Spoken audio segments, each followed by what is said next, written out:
Paano ba natin malalaman na may Facebook violation tayo o kaya may tinatawag tayo na alert? At paano ba natin ito i-delete? Kung isa kang content creator, dapat mong ugaliing i-check palagi ang iyong dashboard.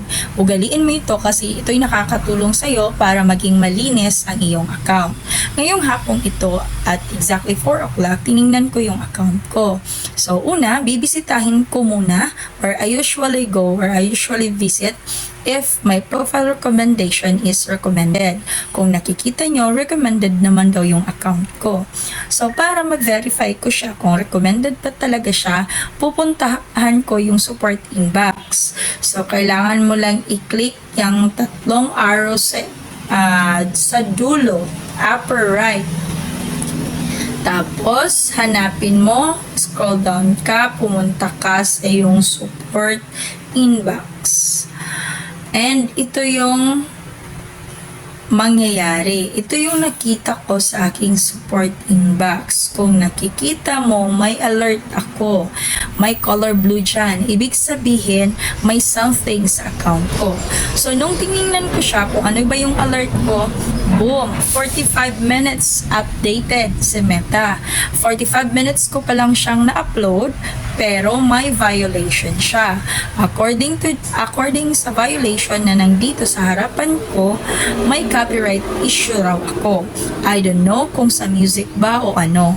So, titingnan ko muna, i-continue ko siya since ngayon ko lang siya na-upload. So, mako-continue ko lang siya para ma-delete ko siya.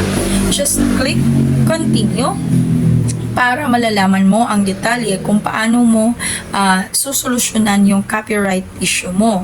So, according dito, my audio daw are muted because I am a copyright. Siguro yung na-upload ko is galing sa YouTube Studio, hindi galing sa Creator Studio. So, ang gagawin ko lang is i-continue ko lang siya since ako naman ang nag-upload dito. So, kung nakikita nyo, ito yung lalabas kung ano yung gagawin mo. So, ibig sabihin kung copyright, the owner must only post the music since siya yung owner. So, dito, ito yung pagpipilian mo. Yung accept changes, submit dispute, or remove video. Kasi ayaw ko ng gulo, so, i-delete ko siya. So, delete video yung pinili ko. Just simply click the delete video and mabubura niyan siya. So, kung bago ko pa man siya na-upload, titingnan ko yung account ko. So, kung nakikita nyo, ka-upload ko lang, and naburay na yung video na hinahanap ko. Hope you learned something regarding on my discussion. If you like and if you learned something, please don't forget to like and leave a comment para naman mabalikan ko kayo. Thank you and good afternoon.